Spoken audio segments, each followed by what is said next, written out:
പ്രവാസ ലോകത്തെ വാർത്തകൾ.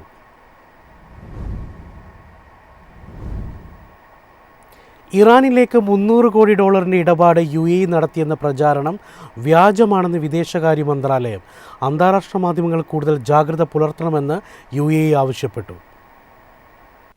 UAEയിൽ നിന്ന് ഇറാനിലേക്ക് വൻതോതിൽ പണം കൈമാറിയെന്ന അന്താരാഷ്ട്ര മാധ്യമങ്ങളുടെ റിപ്പോർട്ടുകൾ UAE വിദേശകാര്യ മന്ത്രാലയം ഔദ്യോഗികമായി നിഷേധിച്ചു. $300 കോടി UAEയിൽ നിന്ന് ഇറാനിലേക്ക് കൈമാറിയെന്ന തരത്തിലുള്ള വാർത്തകളാണ് പ്രചരിച്ചിരുന്നത്. മാധ്യമങ്ങൾ പ്രചരിക്കുന്ന ആരോപണങ്ങൾ പൂർണ്ണമായും വസ്തുതാവിരുദ്ധമാണെന്ന് വിദേശകാര്യ മന്ത്രാലയം പ്രസ്താവനയിലൂടെ അറിയിച്ചു.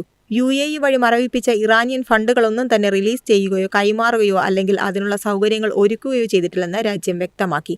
സുപ്രധാന വിഷയങ്ങൾ വാർത്തകൾ നൽകുമ്പോൾ അന്താരാഷ്ട്ര മാധ്യമങ്ങൾ കൂടുതൽ ജാഗ്രത പുലർത്തണമെന്ന് UAE ആവശ്യപ്പെട്ടു. കൃത്യത ഉറപ്പുവരുത്താനും ഔദ്യോഗിക സ്രോതസ്സുകളെ മാത്രം ആശ്രയിക്കാനും മാധ്യമങ്ങൾ തയ്യാറാകണം. സ്ഥിരീകരിക്കാത്ത വിവരങ്ങളും അടിസ്ഥാനമില്ലാത്ത ആരോപണങ്ങളും പ്രസിദ്ധീകരിക്കുന്നതിൽ നിന്നും പ്രചരിപ്പിക്കുന്നതിൽ നിന്നും മാധ്യമങ്ങൾ പിന്തിരിയണമെന്നും വിദേശകാര്യ മന്ത്രാലയം ശക്തമായി മുന്നറിയിപ്പ് നൽകി. News desk MyFin TV.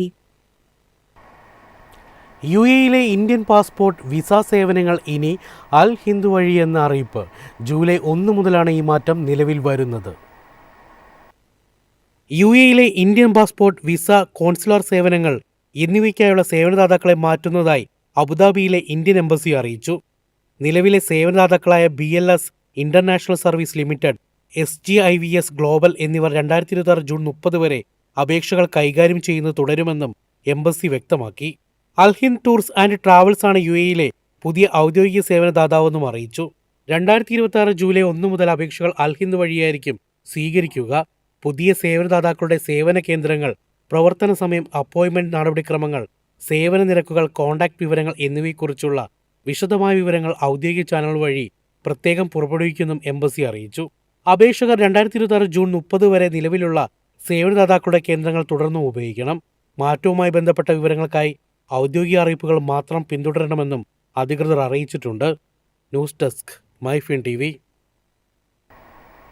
ഒമാനിലേക്ക് ഇറക്കുമതി ചെയ്യുന്ന ചരക്കുകൾക്ക് പാലറ്റുകൾ നിർബന്ധമാക്കുന്നു. അടുത്ത മാസം മുതൽ നിയമം പ്രാബല്യത്തിൽ വരും.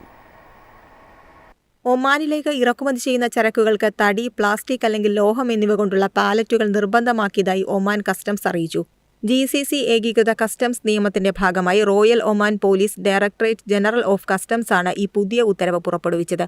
അതിർത്തി പോസ്റ്റുകൾ വഴിയുള്ള ചരക്ക് നീക്കം സുഗമമാക്കാനും കസ്റ്റംസ് പരിശോധനകളിലെ താമസം ഒഴിവാക്കാനുമാണ് ഈ പരിഷ്കാരം. 2 ഘട്ടങ്ങളായാണ് പുതിയ നിയമം നടപ്പിലാക്കുന്നത്. 1-ാം ഘട്ടം അടുത്ത മാസം 15 മുതൽ നടപ്പിലാക്കും. ഇതുപ്രകാരം കര അതിർത്തികൾ വഴി ഒമാനിലേക്ക് എത്തുന്ന എല്ലാ വാണിജ്യ ചരക്കുകൾക്കും പാലറ്റുകൾ നിർബന്ധമാക്കും.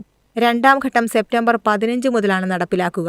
വിമാനത്താവളങ്ങളും തുറമുഖങ്ങളും വഴി എത്തുന്ന ചരക്കുകൾക്കും ഈ നിയമം ബാധകമാകും. ലോഡിംഗും കൈകാര്യം ചെയ്യലും ആവശ്യമായ എല്ലാ സാധനങ്ങളും നിർദ്ദിഷ്ട പാലറ്റുകൾ കൃത്യമായി വെച്ചിരിക്കണം. എന്നാൽ പാലറ്റുകൾ വയ്ക്കാൻ സാധിക്കാത്ത തരത്തിലുള്ള പ്രത്യേക സാധനങ്ങളെ ഈ നിയമത്തിൽ നിന്ന് ഒഴിവാക്കിയിട്ടുണ്ട്. ഇറക്കുമതിക്കാരും ലോജിസ്റ്റിക്സ് ഓപ്പറേറ്റർമാരും ഈ നിർദ്ദേശങ്ങൾ കർശനമായി പാലിക്കണമെന്ന് ഒമാൻ കസ്റ്റംസ് അറിയിച്ചു. News desk MyFin TV. എളുപ്പത്തിൽ സമ്പാദ്യം വളർത്താം. ഇന്ന് തന്നെ മൈഫിൻ TV ആപ്പ് ഡൗൺലോഡ് ചെയ്യൂ.